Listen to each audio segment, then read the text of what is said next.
మీరన్నారు వేరుగా ఉంటుందని. అయితే వీళ్ళందరికీ ఒక కామన్ థింగ్ ఒకటి ఉంటుంది, నీడ్ ఉంటుంది. ఆ నీడ్ వాళ్ళని కూర్చోబెడుతుంది. సెలబ్రిటీస్ అయినా వాళ్ళు వేరే వేరే ఏరియాస్కి వెళ్ళినప్పుడు కావచ్చు, వేరే కంట్రీస్కి వెళ్ళినప్పుడు కావచ్చు, వాళ్ళ ఫీల్డ్లో ఎవరైనా కొత్త ఫారినర్స్ వచ్చినప్పుడు వాళ్ళతో కమ్యూనికేట్ చేసేటప్పుడు వాళ్ళకి ఇంగ్లీష్ అవసరం ఏంటో తెలుస్తుంది. తెలిసిన తర్వాత వాళ్ళకి ఒకటి ఏర్పడుతుంది అండి, ఎలాగైనా ఈ ఇంగ్లీష్ ఒక్కటి వస్తే చాలు అని. అలాంటప్పుడు వాళ్ళు ఏమైపోతారంటే అంటే ఒక మామూలు స్టూడెంట్గా మారిపోవడానికి అవకాశం ఉంటుంది. అట్లాంటి సందర్భాల్లో వాళ్ళు చాలా ట్రై చేసి ఉంటారు. అంటే ఇంగ్లీష్ నేర్చుకోవడానికి డిఫరెంట్ మాస్టర్స్ని రిక్రూట్ చేసుకోవడం కావచ్చు, లేదంటే అప్రోచ్ అవ్వడం కానీ జరుగుతుంది. జరిగిన తర్వాత వాళ్ళకి కొంచెం అక్కడక్కడ కన్ఫ్యూజన్స్ అవన్నీ ఉండడం వేరు. అయితే నేను చెప్పే క్లాస్ ఎలా ఉంటుందంటే, ఫస్ట్ క్లాస్ చెప్తే నా ఫస్ట్ క్లాస్ కనుక వింటే ఎవరైనా సరే, వాళ్ళు టీచర్స్ కానీ, స్టూడెంట్స్ కానీ, సెలబ్రిటీస్ కావచ్చు, నేను ఈవెన్ ఐటీ కంపెనీస్ గ్లోబల్ మేనేజర్స్కి కూడా ట్రైనింగ్ ఇచ్చాను. నేను ఐటీ కంపెనీస్లో గ్లోబల్ మేనేజర్స్ నా ఫస్ట్ క్లాస్ వింటే ఏమైపోతారు అని అంటే, ఇక సార్ మీరు ఏది చెప్తే మేము అది వింటాము, మీరు చెప్పండి మేము వింటాము అనే స్థితికి వచ్చేస్తారు ఒకటే క్లాస్లో. ఎందుకు అనంటే వాళ్ళకి ఇంగ్లీష్ తెలుగు కంటే ఈజీ అని ఒకటే క్లాస్లో నేను వాళ్ళకి అంటే కన్విన్స్ చేయగలుగుతాను నేను. సో ఇంకా వాళ్ళతో నాకు ఎలాంటి ఇబ్బంది ఉండదు. సో అట్లా నేను ఏంటంటే మేనేజ్ చేయగలుగుతాను. సెలబ్రిటీస్కి ఏంటంటే పర్సనల్గా ట్రైనింగ్ ఇస్తాం. ఇప్పుడు స్టూడెంట్స్కి కానీ టీచర్స్ కానీ అందరికీ ఏంటంటే ఒక గ్రూప్ క్లాస్గా ట్రైనింగ్ ఇవ్వడానికి. మా తాతయ్య గారు చెప్పినట్టు తొగ్లక్ ఇంగ్లీష్ అని అంటూ ఉండేవారు ఆయన. ఎలాగో చెప్తాను మీకు నేను. ఒక్కొక్కసారి ఒక్కొక్క వర్డ్లో ఒక్కొక్క అక్షరం సైలెంట్ ఉంటుంది. అండ్ వన్ మోర్ థింగ్ ఏంటంటే అది ఎవాల్వ్ అవుతూ వస్తూ ఉంటుంది. ఒకనొకప్పుడు ఒక 10 years బ్యాక్ షెడ్యూల్ అనేవాళ్ళు, ఇప్పుడు స్కెడ్యూల్ అంటున్నారు. సమ్ టైమ్స్ అది ప్రొనౌన్సియేషన్ అనేది చాలా మారుతూ వస్తుంది యాక్చువల్లీ. అంటే ఇది మన దగ్గర పుట్టలేదు, మన దగ్గర అది సస్టైన్ అవ్వట్లేదు, కానీ ఎక్కడో పుడుతోంది, దాన్ని ఎవరో మారుస్తున్నారు. అది పాశ్చాత్య భాష అని మనం అనుకుంటే దాన్ని అంత ఫాస్ట్గా మనం ఇంబైబ్ చేసేసుకుంటున్నాం. ఎంత ఫాస్ట్గా ఇంబైబ్ చేసుకుంటున్నాం అంటే అక్కడ అక్కడ అలా మాట్లాడుతున్నారంటే ఇక్కడ కూడా మనం అలాగే మాట్లాడాలి అన్నట్టుగా అది ఇమ్మీడియట్గా ట్రాన్స్ఫర్ అవుతుంది అది. కానీ దీన్ని ఎలా చూస్తారు మీరు actually? Is it necessary to do that exactly? అంటే అంత అవసరం ఏముండదు మేడం. ప్రొనౌన్సియేషన్కి వచ్చేసరికి ఎగ్జాక్ట్లీ ప్రొనౌన్సియేషన్ మనకి, అందుకే మా ట్రైనింగ్లో కూడా మేము ప్రొనౌన్సియేషన్కి ఎక్కువగా ఇంపార్టెన్స్ ఇవ్వం. సో మేము దేనికి ఇంపార్టెన్స్ ఇస్తాం, తను అనుకున్న ఐడియాని ఒక ఇంగ్లీష్ వర్డ్ సెంటెన్స్ రూపంలో ఎలా చెప్పగలుగుతున్నాడో అలా చెప్పడం వస్తుందా లేదా. ఎక్కడైనా మీకు ఒక ఇంగ్లీష్లో ఒక సెంటెన్స్ చదివితే తెలుగులాగా మీకు అర్థం చేసుకోగలుగుతున్నారా లేదా, ఈ రెండింటి మీద మనం ఫోకస్ చేస్తామంట. సో మన ఇండియాలో అంటే ఇప్పటి వరకు కూడా అంటే 99% పీపుల్కి ప్రొనౌన్సియేషన్తో ప్రాబ్లం ఉండదు మేడం. ఎందుకు అంటే నేను ఇంతకుముందు కూడా చాలా ఇంటర్వ్యూస్లో చెప్పాను, ఎప్పుడు క్లాసెస్లో చెప్తూ ఉంటాను, ఇంగ్లీష్ వాళ్ళ తర్వాత ఇంగ్లీష్ అంత బాగా మాట్లాడేది మన ఇండియన్స్ అండి. వేరే దేశాలతో కంపేర్ చేస్తే ఇంగ్లీష్ వాళ్ళ తర్వాత ఇంగ్లీష్ అంత బాగా మాట్లాడేది మన ఇండియన్స్. సో మీరు ఇప్పుడు నేను ఫోన్లో కొంతమందితో ఇండియన్స్తోనే మాట్లాడిస్తాను, మీరు అంటే డిఫరెంట్ అంటే వీళ్ళు అంటే ఇంగ్లీష్ అతనే మాట్లాడా అంటే ఇంగ్లీష్ దేశస్తుడు మాట్లాడా అంత చక్కగా మాట్లాడే వాళ్ళు చాలామంది ఉంటారు. ఎందుకు అంటే మన వోకల్ సపోర్ట్ చేస్తుంది, వేరే దేశస్తుల కంటే కూడా మన వోకల్ బాగా సపోర్ట్ చేస్తుంది వి ఇండియన్స్కి. సో కాబట్టి మనకి ప్రొనౌన్సియేషన్ పెద్దగా ఇబ్బంది, అక్కడక్కడ చిన్న చిన్నవి ఉంటాయి మీరు అన్నట్టు కొన్ని ఉంటాయి, అది వినడం ద్వారా మనం సరి చేసుకోవచ్చు. మీరు అన్నారు మరి ఇంత తొందరగా ఎట్లా రీచ్ అవుతుంది మనకి అంటే, ఇంతకుముందు ఈ సోషల్ మీడియా కానీ లేకపోతే ఇప్పుడు అంటే ఇప్పుడు మొత్తం ఈ ప్రపంచం అంతా it has become a global village అంటారు, ఒక ఊరులాగా తయారైపోయింది. ఒక చిన్న ఊర్లో ఏం జరిగినా కూడా ఊరంతా తెలిసినట్టు ఈ ప్రపంచం కూడా చాలా చిన్నగా అయింది. కాబట్టి ఎక్కడ ఏది జరిగినా కూడా వెంటనే సోషల్ మీడియాలో కావచ్చు లేకపోతే న్యూస్ ఛానల్స్లో కావచ్చు.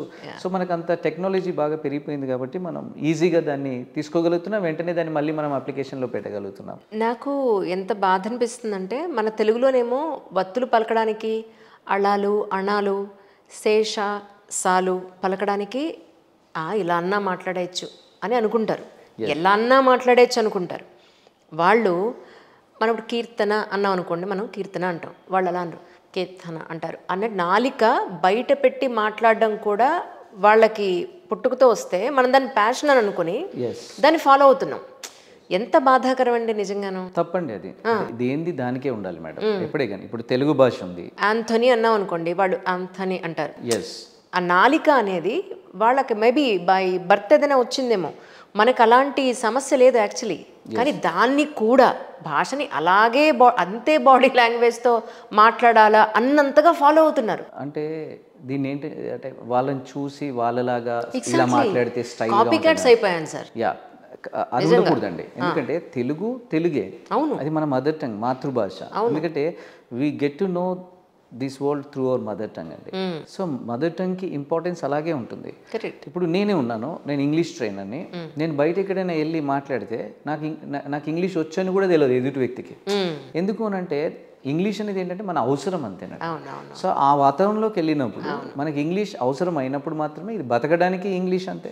అవును. సో కాబట్టి చాలా మంది ఏం చేస్తారు అని అంటే అనవసరంగా ఇంగ్లీష్ మాట్లాడే వాళ్ళు చాలా మంది ఉంటారు. అవును. సో అంటే అవసరం లేని చోట మాట్లాడాల్సిన అవసరం లేదు ఇంగ్లీష్ భాషని. ఈ సందర్భంగా నేను ఒకటి షేర్ చేసుకోవాలి మీకు. చెప్పండి. నేను బిఫోర్ లాస్ట్ ఇయర్ చాలా హెక్టిక్గా ఈ ఎలక్షన్ హడావిడి అటు ఇటు ఫ్లైట్స్ తిరుగుతున్న టైంలో ఒక 65 ఏళ్ళు ఉంటాయి ఆయనకి.